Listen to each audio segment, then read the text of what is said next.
Hello student, welcome to YouTube study. आज की इस वीडियो में यूपी बोर्ड क्लास 12 के बच्चों के लिए देख सकते हैं इस वीडियो में आपका 20 नंबर फिक्स होगा।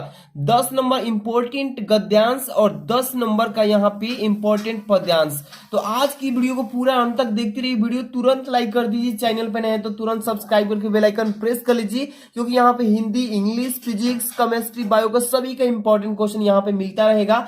आप देख सकते हैं इस वीडियो में आपको सिखाएंगे कि बोर्ड एग्जाम में गद्यांश और पद्यांश को कैसे सॉल्व करना है। एक एक नंबर कीमती है आप लोगों के लिए बोर्ड एग्जाम की दृष्टि से, तो वीडियो पूरा देखिएगा। सबसे पहले नंबर इसमें हम आपको गद्यांश बताएंगे और साथ ही में आपको यहाँ पे पद्यांश भी बताएंगे। तो चलिए वीडियो को पूरा अंत तक देखते रहिए और वीडियो पसंद आए तो लाइक कर देना।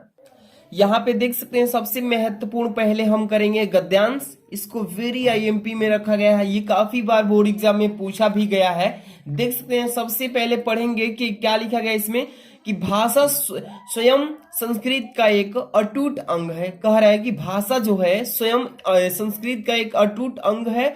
संस्कृत परंपरा से निःसृत होने पर भी परिवर्तनशील और गतिशील है। ठीक है, परिवर्तन मतलब होता है बदलाव, गतिशील मतलब निरंतर आगे बढ़ने की कोशिश करता है।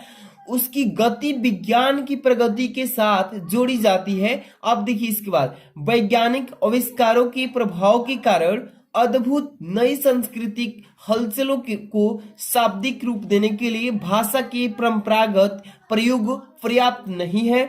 अब इसके लिए नए प्रयोगों की, नई भाव योजनाओं को व्यक्त करने के लिए नए के बाद से देखिए शब्दों की खोज की महता आवश्यकता है, यानी महती आवश्यकता है। जैसे ही इस आप गद्यांश को पढ़ें आपको जानकारी मिल गया होगा कि कौन से पार्ट से ये गद्यांश लिया गया है।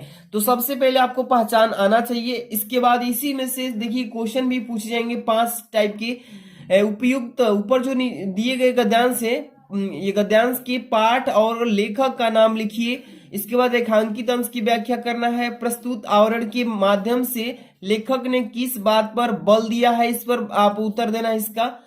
और इसके बाद 4 नंबर संस्कृत का एक अटूट अंग क्या है इसमें बताइए। अब इसके बाद 5 नंबर किसकी गति विज्ञान की प्रगति के साथ जोड़ी जाती है। चलिए सबसे पहले आपको बोर्ड एग्जाम में गद्यांश कैसे सॉल्व करना है। सबसे पहले यहाँ पे महत्वपूर्ण गद्यांश, बोर्ड एग्जाम में आपको संकेत डालना आवश्यक जरूरी है। देखिए संकेत इसको बोलते हैं, संकेत डाल के और गद्यांश का 2-3 ठे वर्ड शुरू से उठा लेंगे इस तरीके से, जैसे भाषा स्वयं। अब यहाँ पे लिख दिए ना भाषा स्वयं, डॉट डॉट कर दिए हैं। इसके बाद लास्ट वाला यहाँ पर देखिए महती आवश्यकता है, तो इतना लिख सकते हैं महती आवश्यकता है। ठीक है, अब चलिए इसमें पहला जो है प्रश्न कह रहा है इसमें कि ऊपर युक्त पद गद्यांश की पाठ और लेखक का नाम। तो पाठ और लेखक का नाम पहले देखिए, यहाँ पे एक एक चीज सिखाया जा रहा है। ठीक है, ध्यान समझिए। पहला प्रश्न का उत्तर की पाठ का नाम जो है आपका भाषा और आधुनिकता। कौन से पाठ से? भाषा और आधुनिकता जो आपका पाठ है उसी पाठ से इस गद्यांश को लिया गया है। इसके राइटर कौन है तो देख सकते हैं प्रोजी सुंदर रेड्डी। कौन है? यानी कि इसको प्रोफेसर जी सुंदर रेड्डी बोलते हैं। ठीक है ना, तो ये पहला नंबर प्रश्न का जवाब लिख देंगे। ऐसे इस तरीके से लिख लेंगे, या इसी को आप चाहे तो संदर्भ के रूप में भी लिख सकते हैं। ठीक है, इसके बाद अगला क्वेश्चन इसमें क्या बोला है, रेखांकित अंश की व्याख्या कीजिए। जो अंडरलाइन किया है देख रहे हैं ना, यहाँ पे थोड़ा सा ध्यान दीजिएगा कि वैज्ञानिक आविष्कारों के प्रभाव के कारण अद्भुत नई सांस्कृतिक हलचलों को शाब्दिक रूप देने के लिए भाषा के परंपरागत प्रयोग पर्याप्त नहीं है। इसके लिए नए प्रयोगों की, नई भाव योजनाओं को व्यक्त करने के लिए नए शब्दों की खोज की महती आवश्यकता है। तो इस जो अंडरलाइन किया है, नीचे जो रेखा खींची गई है, इस इतने अंडरलाइन का आपको इसका भाव वाक्य के प्रयोग के रूप में, यानी रेखांकित अंश की व्याख्या के रूप में देना है। चलिए इसका यहाँ पे हेडिंग लगाएंगे। सबसे पहले दूसरा नंबर क्वेश्चन, रेखांकित अंश की व्याख्या लिख लेंगे। क्या लिखेंगे कि भाषा में जो प्रयोग प्राचीन काल से चलते आ रहे हैं, भाषा में जो प्रयोग प्राचीन काल से चलते आ रहे हैं वे नए सांस्कृतिक परिवर्तन को व्यक्त करने में समर्थ नहीं है। मतलब कि उसमें समर्थ नहीं है। नित्य प्रति संस्कृत में हुए परिवर्तनों को भाषा द्वारा व्यक्त करने के लिए भाषा में नए नए प्रयोग, नए नए शब्दों की खोज का कार्य होना बहुत आवश्यक है। ठीक है, बहुत ही आवश्यक जरूरी है। जिससे बदलते हुए नए भाव को उचित रूप से व्यक्त किया जा सके। तो ये हो जाएगा आपका रेखांकित अंश की व्याख्या। जितने में ये अंडरलाइन है उसका भाव हमने यहाँ पर रेखांकित अंश के रूप में दे दिया है, ठीक है। इसके बाद है अगला क्वेश्चन, तीसरा नंबर, प्रस्तुत आवरण के माध्यम से लेखक ने किस बात पर बल दिया है। तो यहाँ पे इसका उत्तर देखिए तीसरा नंबर। ध्यान से देखिए, एक एक चीज आप लोगों के लिए काफी इंपॉर्टेंट है यहाँ पे कि प्रस्तुत गद्यावरण में लेखक ने विज्ञान की प्रगति के कारण जो सांस्कृतिक परिवर्तन होता है उसे शब्दों द्वारा व्यक्त करने के लिए भाषा में नए प्रयोगों की आवश्यकता पर बल दिया है, ठीक है। ये हो जाएगा इस प्रश्न का सही उत्तर। इस तरीके से आपको तैयार कर लेना है, ओके। अगला इसमें क्वेश्चन है 4 नंबर, ध्यान दीजिएगा क्या बोला गया है क्वेश्चन नंबर 4 में कि संस्कृत का एक अटूट अंग क्या है। संस्कृत का जो है अटूट अंग वो कौन सा है।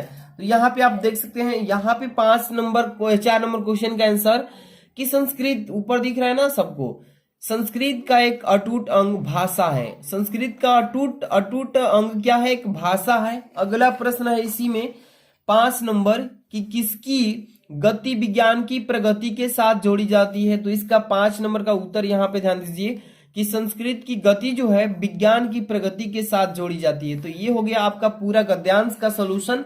इसको अच्छे से तैयार कर लेते हैं तो बोर्ड एग्जाम में ये बार बार पूछा जाता है, इसको फेरी आईएमपी बोलते हैं और ये बार बार बोर्ड एग्जाम में पूछा जाता है। अगर आप फ्यूचर बोर्ड एग्जाम की तैयारी कर रहे हैं तो इन दोनों को अच्छे से तैयार कर लीजिए। ये रहा आपका गद्यांश जो कि 10 नंबर का पेपर में आता है। ऐसा ही 5 क्वेश्चंस पूछे रहेंगे तो जवाब लिखना होता है। अगला क्वेश्चन आपके सामने होने वाला है, ये देख सकते हैं, ये आपका है महत्वपूर्ण पद्यांश।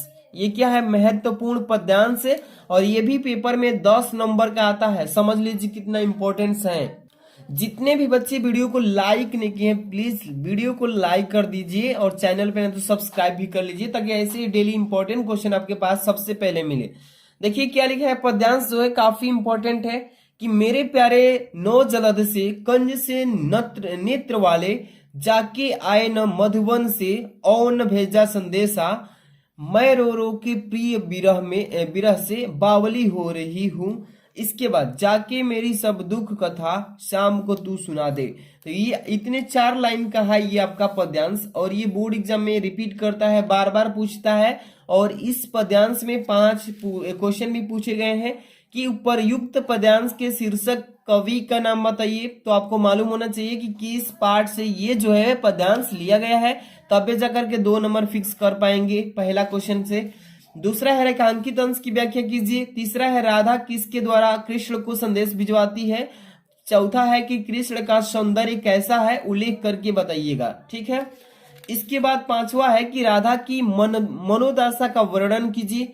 तो देखिए जैसे ही सब पद्यांश को आपने पढ़ा, इसमें पहला क्वेश्चन का उत्तर लिखेंगे कि उपर्युक्त पद्यांश के शीर्षक मतलब पाठ का नाम, कवि मतलब उस पाठ को किसने लिखा है वो बताना है। चलिए तो यहाँ पे सबसे पहले आपको मैं सिखा देता हूँ संकेत पेपर में बार बार कि कैसे लिखा जाता है। संकेत शुरू में से 2 वर्ड उठा लीजिए और बीच में डॉट डॉट करके, ठीक है, और आखिरी वाला शब्द को लिख देना है बस। अब इसमें पहला जो गद्यांश दिया है शीर्षक का नाम है, इस पवन दूतिका वाला पार्ट से लिया गया है। कौन सा, तो पवन दूतिका वाला पार्ट से लिया गया है। इसका कवि कौन है इसके, तो कवि का नाम अयोध्या सिंह उपाध्याय हरिऔध जी के द्वारा ये लिखा गया चैप्टर है, ठीक है।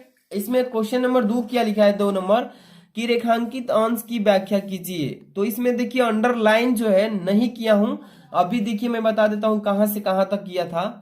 इसमें देखिए ऊपर से जो 2 लाइन है ना यही हो जाएगा इसका अंडरलाइन, ठीक है। मैं खींच देता हूं, भूल गया था। तो ऊपर से 2 लाइन है अंडरलाइन किया हुआ, ठीक है। तो देख लीजिए ये हो गया अंडरलाइन। अब इसको पढ़ लेते हैं कि मेरे प्यारे नौजलद से कंज से नेत्र वाले जाके आए न मधुबन से और न भेजा संदेशा। तो ये 2 लाइन का अंडरलाइन किया हुआ है। इस अंडरलाइन का रेखांकित अंश के रूप में व्याख्या करना है। तो यहाँ पे देखिए पहले हेडिंग लगा लेंगे रेखांकित अंश की व्याख्या, फिर लिखेंगे कि राधिका जो है पवन दूतिका से अपनी विरह व्यथा का वर्णन करते हुए कहती है, उस विरह व्यथा को वर्णन करते हुए कहती है कि नए मेघों जैसी शोभा से युक्त और कमल के समान नेत्र वाले मेरे प्रिय श्री कृष्ण मथुरा चले गए हैं और अभी तक वापस नहीं आए हैं। न ही उन्होंने वहां से मेरे लिए कोई संदेशा भेजा है। तो ये दो लाइन शब्द का, दोनों लाइन का यहाँ पे रेखांकित अंश का व्याख्या बोला था, तो दो लाइन का यहाँ पे अंडरलाइन का रेखांकित अंश की व्याख्या कर दिए हैं। इसी तरीके से बोर्ड एग्जाम में आपको लिखना है साफ और अच्छे से। अब देखिए क्वेश्चन नंबर 3 क्या लिया है कि राधा किसके द्वारा कृष्ण को संदेश भिजवाती है।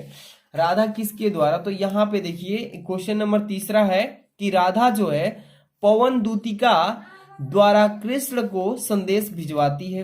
तीसरा नंबर प्रश्न का उत्तर हो जाएगा। ठीक है, अगला क्वेश्चन है 4 नंबर कि कृष्ण का सौंदर्य कैसा है, मतलब कि कृष्ण जो है कितना सौंदर्य है, कैसा है, उल्लेख करके बताइएगा।